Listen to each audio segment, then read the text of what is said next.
Piece wise cubic spline हमारे पास topic है ये। तो इसमें हम लोग करते ही हैं कि डेटा पॉइंट्स होते हैं हमारे पास। फॉर एग्जांपल 1,5 एक ये डेटा पॉइंट है।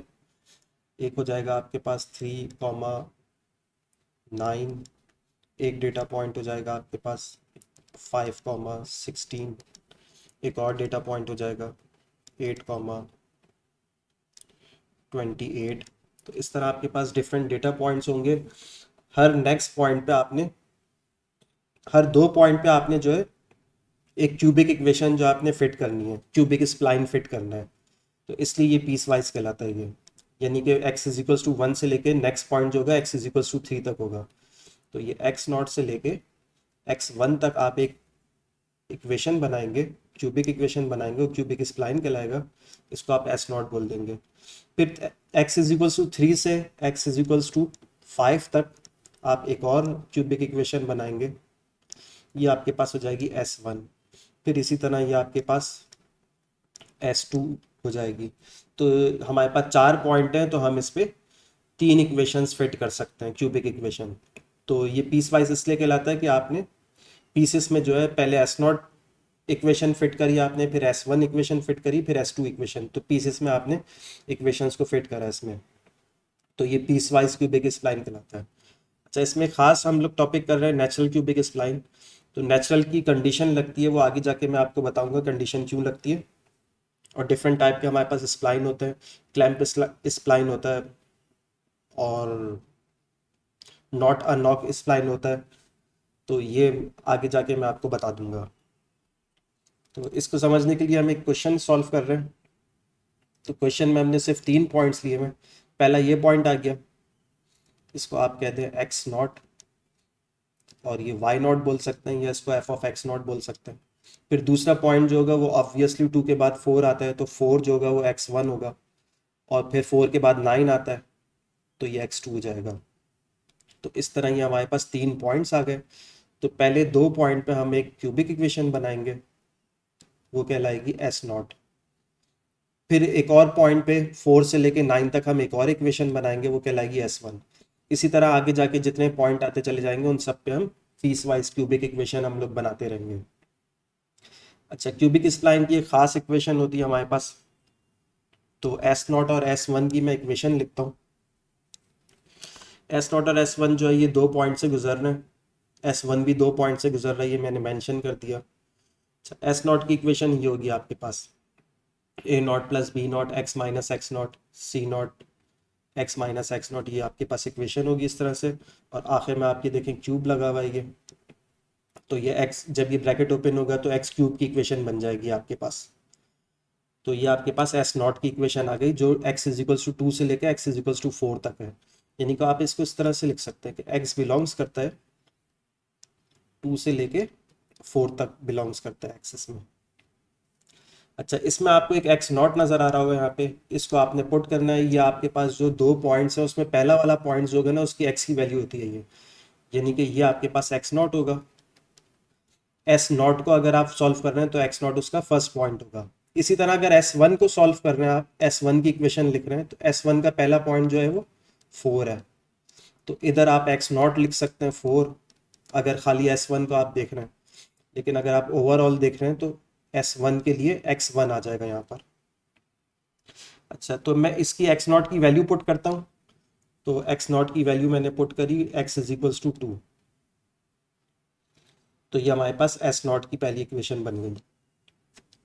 फिर इसी तरह हमारे पास जो दूसरा एस वन है, उसकी भी मैंने इक्वेशन बना ली। अब ये डिफरेंट आपके पास कोफिशिएंट हैं इसके।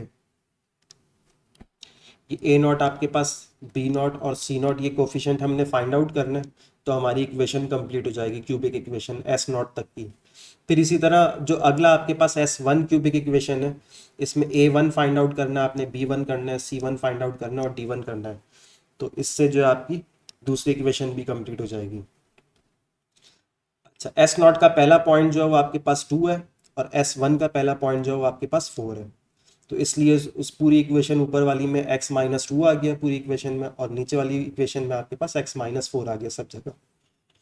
तो ये तो 2 इक्वेशन हमारे पास बन गई, एस नॉट और एस वन, जो कि इन 2 पीसेस में जो है ये आपके पास इन 3 पॉइंट को फिट कर देंगे, ये क्यूबिक इक्वेशन फिट हो जाएगी इसके ऊपर। अच्छा, अब हम जो है पहली कंडीशन लगाते हैं इसको सॉल्व करने के लिए। तो पहली कंडीशन ये है कि हमें ये जो आपके पास एस नॉट चल रहा है, इन दो पॉइंट को ज्वाइन कर रहा है एस नॉट, तो इनके दो पॉइंट तो हमें पता है, तो ये दो पॉइंट तो हम पुट कर सकते हैं। तो एस नॉट जो है वो पास हो रहा है 2,5 से और 4,8 से, तो ये दो नोन वैल्यू है हमारे पास, तो ये दो नोन वैल्यू हम पुट कर देते हैं इसमें। तो ये जो मेरे पास एस नॉट की इक्वेशन है, इसमें मैंने एक्स की जगह 2 पुट कर दिया, तो यहाँ सब जगह मैंने 2 पुट कर दिया एक्स की जगह। तो एस नॉट ऑफ 2 यानी कि ये y का आंसर जो आएगा मेरे पास, ये तो नोन है, x इज इक्वल्स टू 2 है, तो y इज इक्वल्स टू 5 आ जाएगा। यानी कि f of x is equals to 5 है, या यहाँ पर हमने लिखा हुआ है एस नॉट ऑफ 2, ये आपके पास 5 आ जाएगा। तो फंक्शन की वैल्यू 5 है हमारे पास, तो मैं आगे जाके इसमें पुट करता हूँ, ये 2 माइनस 2 जीरो जाएगा, आगे सी नॉट भी जीरो जाएगा, डी नॉट भी आगे जाके मल्टीप्लाई होके वो खत्म हो जाएगा, जीरो जाएगा। तो एस नॉट ऑफ 2 जो आपके पास 5 आ गया, यानी y की वैल्यू 5 आ गई, और ए नॉट जो आपके पास एज इट इज रहेगा, उसको अभी सॉल्व नहीं कर सकते। अच्छा, यानी कि ए नॉट की वैल्यू जो आपके पास डायरेक्ट आ गई 5, तो पहला कांस्टेंट तो आपने फाइंड आउट कर लिया। इसी तरह ये जो आपके पास एस नॉट है, ये 4,8 से भी गुजर रहा है, तो x is equals to 4 put करें और y की जगह हम 8 पुट करते हैं, तो सब जगह x की जगह हमने 4 पुट किया, और एस नॉट ऑफ 4 यानी कि y जो है ये आपके पास 8 आ जाएगा। अच्छा, इसको सिंप्लीफाई भी कर लिया, 4 माइनस 2 2 हो जाएगा, 4 माइनस 2 का स्क्वायर 4 हो जाएगा, तो ये एक और इक्वेशन बन गई। अब हमें यहाँ पे जो है ना 8 कांस्टेंट नज़र आ रहे हैं, तो हमें 8 इक्वेशन इस तरह की चाहिए होंगी जो 8 वेरिएबल को सॉल्व कर सके। तो दो इक्वेशन तो ये हो गई। अच्छा, एस नॉट की कंडीशन ये हो गई, एस नॉट जो है 2 पॉइंट से गुजर रहा था, तो दोनों पॉइंट की कंडीशन हमने लगा दी। अब इसी तरह एस वन जो है वो भी 2 पॉइंट से गुजर रहा है, वो 4,8 से गुजर रहा है और 9,16 से गुजर रहा है। तो एस वन की इक्वेशन हमने लिखी, और जहाँ जहाँ एक्स है वहाँ पर हमने 4 पुट कर दिया। अच्छा, 4 पुट किया, तो 4 माइनस 4, ये आगे वाले तो सारे जीरो हो जाएंगे, सिर्फ A1 बचेगा। तो जब 4 पुट करते हैं तो आंसर हमारे पास 8 आना चाहिए, तो ये 8 पुट किया मैंने, और बाकी को सॉल्व किया, तो A1 की डायरेक्ट वैल्यू आ गई मेरे पास 8। अच्छा, इसी तरह S1 जो आपके पास 9,16 से भी गुजर रहा है, तो x की वैल्यू 9 पुट कर दें S1 के अंदर, तो 9 पुट की मैंने, और y की जगह मैं 16 लिख दूंगा, फंक्शन की जगह 16 लिख दूंगा, ये फंक्शन की जगह मैंने 16 लिखा, और राइट साइड को मैंने सिंप्लीफाई कर लिया स्क्वायर वगैरह लगा के एडिशन करके, तो ये एक और इक्वेशन मेरे पास बन गई। अब सेकंड कंडीशन में ये जो इंटीरियर पॉइंट है ना हमारे पास, उन पे डेरिवेटिव कंटिन्यूस होना चाहिए। जैसे एक हमारे पास एस नॉट है, और एक और इक्वेशन जो हमारे पास एस वन की इक्वेशन है, इस पे ये जो कॉमन पॉइंट है ना, एस नॉट पे भी वही पॉइंट है और एस वन पे भी वही वही पॉइंट है आपके पास, वो पॉइंट है आपके पास 4,8, ये कॉमन पॉइंट होगा। इसको आप नॉट भी बोल सकते हैं, इसको आप इंटीरियर पॉइंट भी बोल सकते हैं, तो ये इंटीरियर पॉइंट भी कहलाते हैं और ये नॉट भी कहलाता है। तो इस नॉट पे जो आपने डेरिवेटिव भी जो आपने सेम रखना है, फर्स्ट डेरिवेटिव भी सेम रखना है और सेकंड डेरिवेटिव भी सेम रखना है। तो सेकंड कंडीशन हम इस तरह से लगाएंगे। तो ये मैंने लिख दिया, एस नॉट और एस वन जो आपके पास कॉमन पॉइंट है इसमें, ये इंटीरियर पॉइंट है, या ये नॉट होंगी आपके पास, इंटीरियर नॉट होंगी 4,8 पे, ये जो है मिल रहे हैं आपस में, तो इनके डेरिवेटिव इस पॉइंट पे फर्स्ट डेरिवेटिव भी और सेकंड डेरिवेटिव भी सेम होना चाहिए। तो ठीक है, फिर एस नॉट का हम लोग सबसे पहले डेरिवेटिव निकालते हैं।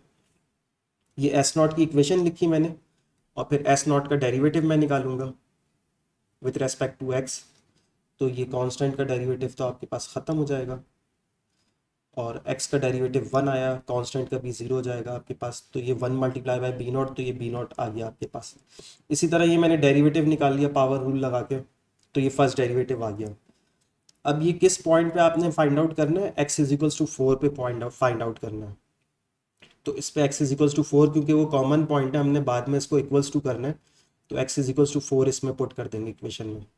तो derivative at x is equals to 4, तो आपके पास x की वैल्यू 4 पुट करी डेरिवेटिव लेने के बाद, और आपके पास एक सिंप्लीफाइड इक्वेशन ये आएगी।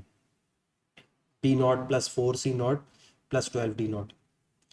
अच्छा, इसी तरह जो है इसका सेकंड डेरिवेटिव भी निकाल लें। एस नॉट का सेकंड डेरिवेटिव आप उसको फर्दर करेंगे कि इसका डेरिवेटिव आपके पास 0 हो जाएगा, फिर इसका डेरिवेटिव आपके पास 1 आ जाएगा, तो खाली 2C नॉट बच गया।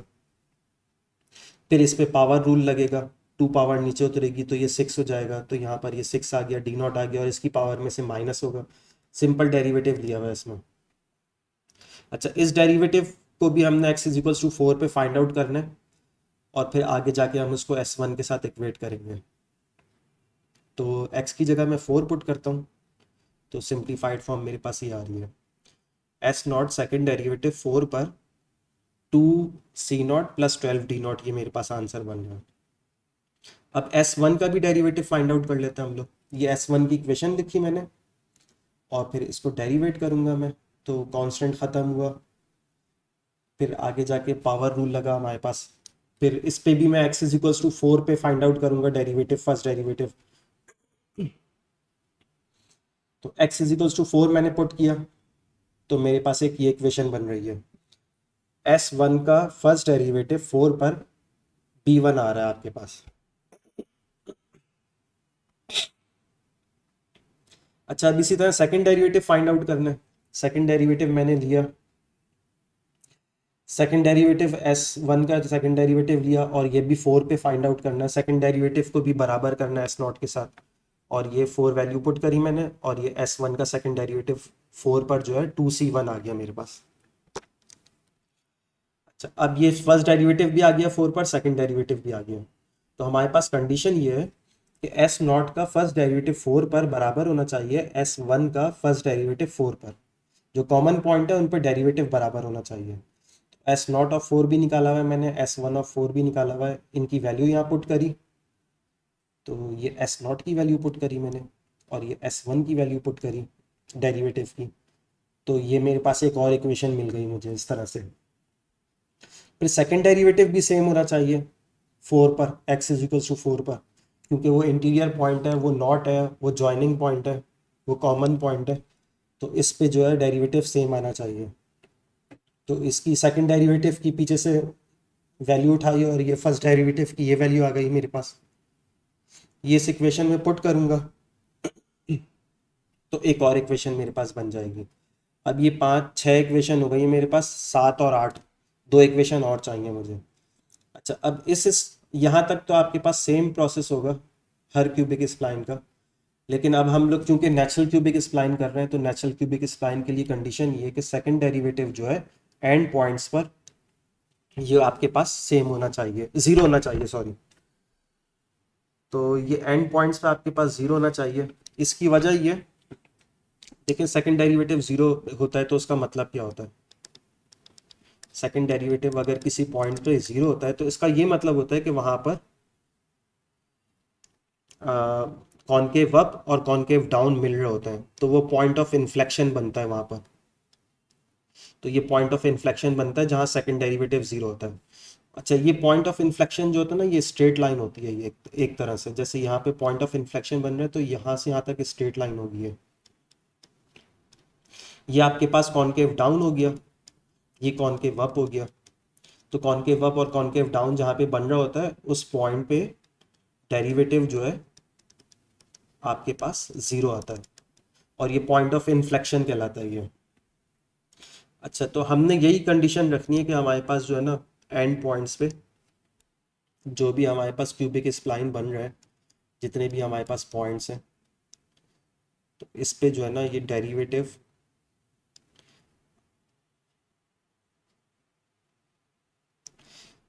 फॉर एग्जांपल ये हमारे पास पॉइंट्स हैं, तो यहाँ पे अगर हम लोग सेकंड डेरिवेटिव 0 रखते हैं एंड पॉइंट्स पर, यहाँ पर भी सेकंड डेरिवेटिव अगर आप 0 रखते हैं, तो ये इक्वेशन यहाँ के बाद जो है ना स्ट्रेट हो जाएगी, स्ट्रेट लाइन बनेगी इसके बाद, इससे पीछे से जो आ रही होगी और आगे जाएगी तो स्ट्रेट लाइन की फॉर्म में जाएगी। तो ये नेचुरल क्यूबिक स्प्लाइन बना कहलाता है ये, कि जो भी आपके पास एंड पॉइंट्स है ना उस पे आपके पास स्ट्रेट लाइन बन रही हो पॉइंट के बाद, या पॉइंट से पहले भी स्ट्रेट लाइन ही बन रही होगी वो, तो इसलिए सेकंड डेरिवेटिव यहाँ पे 0 रखते हैं ताकि पॉइंट ऑफ इन्फ्लेक्शन बन जाए और फिर वो जिस डायरेक्शन में जा रहा है उसी डायरेक्शन में हो जाए। तो ये नेचुरल क्यूबिक स्प्लाइन की कंडीशन है। अच्छा, फिर क्लैम्प्ड स्प्लाइन होता है। क्लैम्प्ड स्प्लाइन में ये होता है कि आपके पास एंड पॉइंट पे जो आपके पास डेरिवेटिव गिवन होता है, फर्स्ट डेरिवेटिव, यानी कि इसको यहाँ पर मुड़ना है, इसको यहाँ पर मुड़ना है, एंड पॉइंट को यहाँ पर मुड़ना है या यहाँ पर मुड़ना है, तो फर्स्ट डेरिवेटिव गिवन होता है उसमें, तो वो क्लैम्प्ड स्प्लाइन कहलाता है वो। फिर आपके पास जो होता है नॉट नॉट अ नॉट कहलाती है ये, कि जो आखिर में आपके पास पॉइंट्स हैं x1, x2, x3, x4, x5, ये जितने भी पॉइंट्स हैं इन सब पे ज्वाइन जो भी हो रहा है, तो ये जो आपके पास ये x0 से स्टार्ट होगा, तो ये जो x1 पॉइंट है और ये जो x4 पॉइंट है, जो आखिरी सेकंड लास्ट पॉइंट जो होता है एंड पॉइंट्स के सेकंड लास्ट पॉइंट है, इस पे थर्ड डेरिवेटिव भी आपके पास कंटिन्यूस होना चाहिए।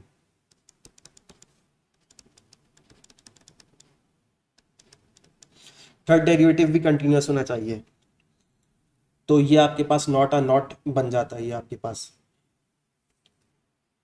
तो इस वक्त तो हम लोग सिर्फ ये कर रहे हैं, क्यूबिक स्प्लाइन कर रहे हैं, नेचुरल क्यूबिक स्प्लाइन कर रहे हैं। अच्छा, नॉट अ नॉट में जो है वो फिर डायरेक्शन जो आपके पास थोड़ी सी कर्व डायरेक्शन आ जाती है, वो स्ट्रेट नहीं होती है, जबकि क्यूबिक नेचुरल क्यूबिक स्प्लाइन में जो आखिरी पॉइंट होगा वहां से वो सीधा निकल जाएगा, स्प्लाइन जो भी होगा आपके पास स्ट्रेट लाइन में निकलेगा वो। तो पॉइंट ऑफ इन्फ्लेक्शन बनेगा वहां पर, पॉइंट ऑफ इन्फ्लेक्शन बनेगा। तो अब हम वो कंडीशन अप्लाई कर देते हैं कि जो एंड पॉइंट्स है ना, इस वक्त हमारे पास कौन कौन से पॉइंट थे, 2 था,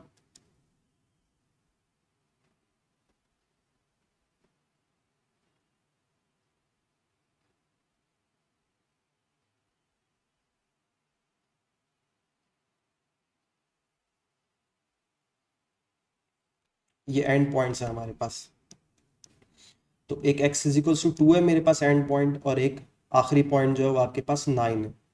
x इजिकल्स टू और x इजिकल्स टू 9 जो हमारे पास एंड पॉइंट्स हो जाएंगे। अच्छा, यहाँ तक आ गए थे हम लोग। अच्छा, और ये 9 था, और यहाँ पर आपके पास वैल्यू होगी।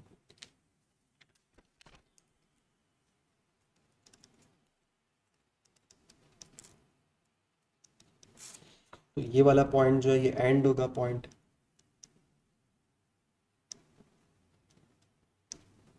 x इज इक्वल्स टू 2 ये स्टार्टिंग पॉइंट है, तो ये एंड पॉइंट कहलाता है इसका, और x इज इक्वल्स टू 9 ये भी एंड पॉइंट कहलाता है। बाकी बीच में जितने भी पॉइंट आएंगे वो सब इंटीरियर पॉइंट आएंगे।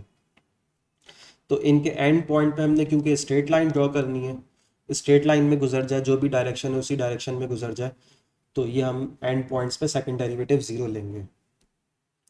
तो सेकंड डेरिवेटिव मैंने पहले से निकाला हुआ एस नॉट का, ये एस नॉट आ गया मेरे पास, और ये S1 आ गया। तो एस नॉट का आखिरी पॉइंट जो चल रहा है, एस नॉट का आखिरी पॉइंट जो है वो ये 2 है, x इज इक्वल्स टू 2 पर है, तो इधर मैं x is equals to 2 put कर दूंगा, सेकंड डेरिवेटिव में x is equals to 2 put कर दूंगा, और फिर जो भी डेरिवेटिव होगा उसको 0 पुट कर दूंगा। सेकंड डेरिवेटिव मैंने 0 पुट किया और बाकी x की जगह 2 पुट किया, तो ये नेचुरल क्यूबिक स्प्लाइन की कंडीशन लग गई। बाकी S1 जो आखिरी पॉइंट है, S1 का आखिरी पॉइंट है, वो आपके पास 9 है वो। तो अब इसमें देखिए 9 पुट करूंगा मैं, तो सेकंड डेरिवेटिव मैंने पहले से निकाला हुआ S1 का, और इसमें x is equals to 9 put करना है मैंने। ये गलती हो गई, यहाँ पे 4 लिखा हुआ है, यहाँ x is equals to 9 put करना है मैंने, आखिरी पॉइंट पुट करना है। तो 9 पुट करूंगा मैं, 9 पुट करने के बाद जो है मैं उस डेरिवेटिव को 0 रखूंगा और x की जगह 9 पुट कर दिया। तो यहाँ से मेरे पास ये दो इक्वेशन और बन गई, एक C0 इज इक्वल्स टू 0 बन गई मेरे पास, और एक ये 2C1 plus 30D1 is equals to 0। तो टोटल मेरे पास 8 इक्वेशन आ गई। ये मैंने एक जगह जमा कर ली, 8 की 8 इक्वेशन, जिस ऑर्डर में मैंने फाइंड आउट करी है उसी ऑर्डर में मैंने जमा कर लिया इसको। अच्छा, अब आपने इसको करना ये है कि आपने इसको बैकवर्ड सॉल्व करना है, तो ये बहुत आसानी से सॉल्व हो जाएगी। अच्छा, इसमें नोट करने वाली बात ये है कि आखिरी इक्वेशन जो, मतलब अगर बैकवर्ड सॉल्व करते हैं तो जो पहली इक्वेशन है ये आपके पास, इस पहली इक्वेशन में देखें सारी C naught, A naught, B naught, D naught, ये सारी नॉट में है ये आपके पास।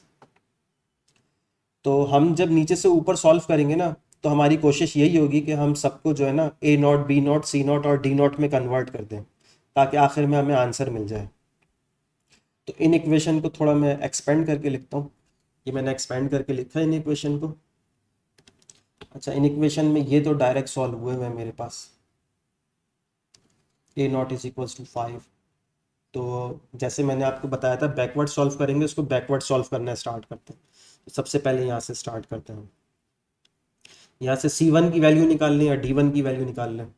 तो C1 की वैल्यू निकालना ज़्यादा सही है, D1 की निकालेंगे तो फ्रैक्शन मिल जाएगा मुझे। तो C1 जो है पहले तो डिवाइड कराया बोथ साइड, डिवाइड कराया पूरी इक्वेशन को 2 से, और फिर उसके बाद C1 की वैल्यू निकाल ली मैंने। तो आखिरी इक्वेशन से तो मुझे C1 is equals to -15 D1 मिल रहा है। फिर सेकंड लास्ट इक्वेशन से मुझे C0 की वैल्यू 0 मिल रही है, ये तो डायरेक्ट आपके पास 0 आ गई इक्वेशन। फिर उससे और ऊपर जाते हैं, तो यहाँ से मुझे C0 को 0 करना है। C0 की वैल्यू मैं पुट करूँगा, वो आगे 0 आ गई है, और मुझे C1 is equals to 6D0 मिल जाएगा। अब जब भी मेरे पास इक्वेशन आएगी तो मैं उसको D0 की फॉर्म में कन्वर्ट करूँगा, C1 हो या D1 हो। अच्छा, यहाँ से ये देखें D1 की वैल्यू मैं D0 की फॉर्म में लिख सकता हूँ। तो C1 जो है वो 6D0 के बराबर है, और C1 जो है वो -15D1 के बराबर है। तो D1 भी जो है आपके पास D0 में कन्वर्ट हो जाएगा। तो D1 की वैल्यू भी आ जाएगी आपके पास। तो D1 की वैल्यू आ गई आपके पास इन टर्म्स ऑफ D0 -2/5। मैंने आपको बताया था कि D0, A0, B0 इस तरह से नॉट में चेंज करना है सबको, तो ये आसानी से सॉल्व हो जाएगा। तो C1 जो है आपके पास वो भी D0 की फॉर्म में आ गया, D1 जो है वो भी D0 की फॉर्म में आ गया। इससे ऊपर वाली इक्वेशन में जाते हैं, तो यहाँ से हम B0 की वैल्यू अभी नहीं पुट करेंगे, और C0 0 पुट कर देंगे हम लोग, बाकी इक्वेशन को ऐसे ही रहने देंगे। अच्छा, जो B1 है वो इन टर्म्स ऑफ आपके पास B0 और D0 तो आ गया, इसको भी ऐसे ही रहने देते हैं। फिर इससे ऊपर वाली इक्वेशन में जाते हैं। इससे ऊपर वाली इक्वेशन में A1 मिल रहा है मुझे, A1 यहाँ से यहाँ पर पुट कर देते हैं, 8 पुट कर देते हैं। फिर B1 मिल रहा है, B1 की जगह हम लोग पूरी ये B0 और D0 की फॉर्म में लिख सकते हैं, B1 भी रिप्लेस हो जाएगा, C1 भी रिप्लेस हो जाएगा D0 की फॉर्म में, और D1 भी रिप्लेस हो जाएगा D0 की फॉर्म में। तो ऊपर वाली इक्वेशन पूरी D0 की फॉर्म में बन जाएगी। तो 16 ऐसे ही रहने दिया, A1 की जगह 8 लिखा, फिर 5 B1 की जगह B0 और D0 की वैल्यू पुट कर दी। इस तरह इसको मैंने पूरा जो है वो S0 की फॉर्म में जो है मैंने वैल्यूज पुट कर दी, उसके कोफिशिएंट पुट कर दिए।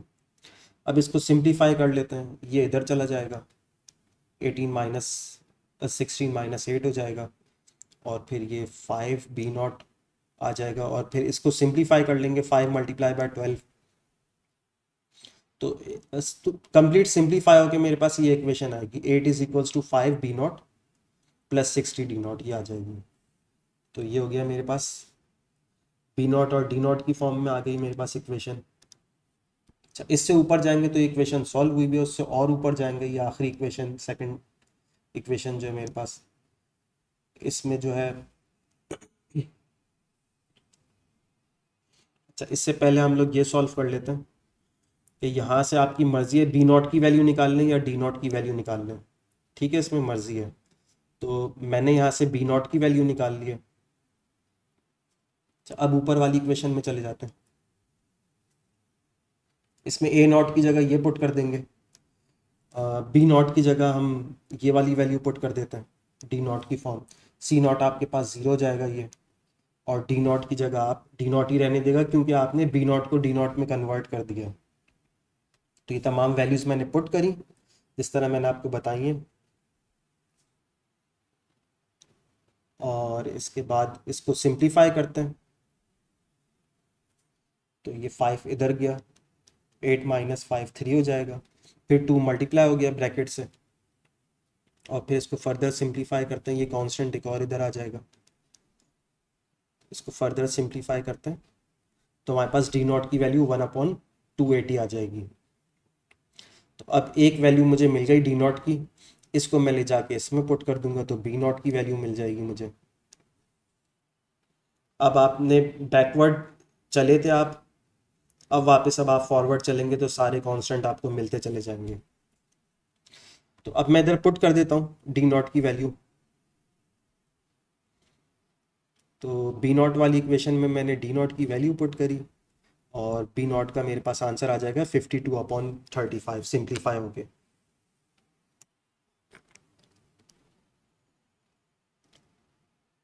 अच्छा, अब जो है वापस और बैकवर्ड आते हैं हम लोग।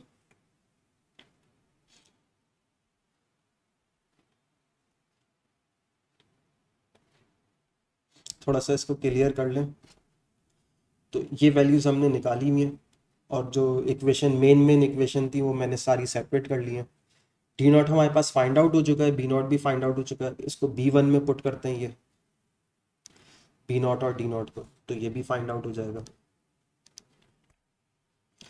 तो B1 में मैंने पुट किया बी नॉट और डी नॉट, और B1 की वैल्यू आ जाएगी मेरे पास 107/70। अच्छा, इसी तरह फिर C1 में और बैक डाउनवर्ड आएंगे। अब हम लोग C1 is equals to 6 D naught है, तो डी नॉट की वैल्यू इधर पुट करता हूँ मैं। तो C1 is equals to 6 upon D naught की जगह 1/280 लिखा, और इसको फर्दर सिंप्लीफाई करेंगे तो 3/140 आ जाएगा। फिर आखिरी आपके पास D1 रह गया, तो D1 में भी पुट कर दें डी नॉट की वैल्यू, और इसको सिंप्लीफाई करेंगे तो D1 जो है आपके पास -1/700 आ जाएगा। अब तमाम कांस्टेंट जो वो फाइंड आउट हो चुके हैं। ए नॉट आ गया आपके पास, बी नॉट आ गया, सी नॉट आ गया, और डी नॉट आ गया, A1 आ गया, B1 आ गया, C1 और ये D1, तमाम कांस्टेंट आ गए। जो हमने स्टार्टिंग में क्यूबिक स्प्लाइन लेट किया हुआ था, कंसीडर किया हुआ था, उसमें ये वैल्यूज ले जाके पुट कर देते हैं। तो ये हमने कंसीडर किया था क्यूबिक स्प्लाइन, कि पहला क्यूबिक स्प्लाइन S0 था आपके पास, वो था आपके पास 2 से लेके 4 तक, और दूसरा था 4 से लेके 9 तक। तो इसमें A0 B0 C0 की वैल्यू मैं पुट करता हूँ। तो ये वैल्यूज मैंने पुट कर दी। अब S0 की इक्वेशन आ गई मेरे पास, और एक S1 की इक्वेशन आ गई। तो S0 जो है ये आपके पास बिलोंग्स करता है, x की वैल्यू 2 से लेके 4 तक है, यानी कि 2 से 4 के दरमियान आप कोई भी इंटरपोलेशन कर सकते हैं इसमें। और इसी तरह x की वैल्यू जो है वो आपके पास S1 में जो है x की वैल्यू 4 से लेके 9 तक है, यानी कि 4 से 9 के दरमियान आप कोई भी इंटरपोलेशन कर सकते हैं। अब फॉर एग्जांपल आपसे पूछा हुआ है कि कोई डेटा पॉइंट आप फाइंड आउट करें, x इज इक्वल्स टू 6 पे फाइंड आउट करते हैं, या x इज इक्वल्स टू 3 पे फाइंड आउट करते हैं इसको। तो इस पे y की क्या वैल्यू आएगी, यानी कि फंक्शन की क्या वैल्यू ये आएगी। तो अब आपने देखना है 3 किस इंटरवल में लाइज करता है। तो 3 जो है वो इस वाले इंटरवल में लाइज करता है, 2,4 में लाइज करता है। तो इधर आप सब जगह x की वैल्यू 3 पुट करेंगे, और फिर आप इंटरपोलेशन कर लेंगे कि y का क्या आंसर आ रहा है। ये जो भी फंक्शन का आंसर आएगा ये y का आंसर आएगा आपके पास। ये S0 जो है ये फंक्शन है। तो इस तरह से आप इंटरपोलेशन कर लेंगे। अगर आपसे ये पूछा जाता है कि आप 7 पे फाइंड आउट करें y की क्या वैल्यू है या फंक्शन की क्या वैल्यू है, तो आपने ये जो है ना इस वाले फंक्शन में S1 में पुट करना है। आपने ये S1 में पुट कर होगा, ये S0 में पुट होगा, क्योंकि 7 इस इंटरवल के अंदर लाइज नहीं करता, तो इसमें पुट नहीं करेंगे आप। ये S0 यूज़ नहीं करेंगे 7 फाइंड आउट करने के लिए। 7 फाइंड आउट करने के लिए आप S1 यूज़ करेंगे, क्योंकि ये 4 से लेके 9 तक के इंटरवल के अंदर लाइज करता है ये।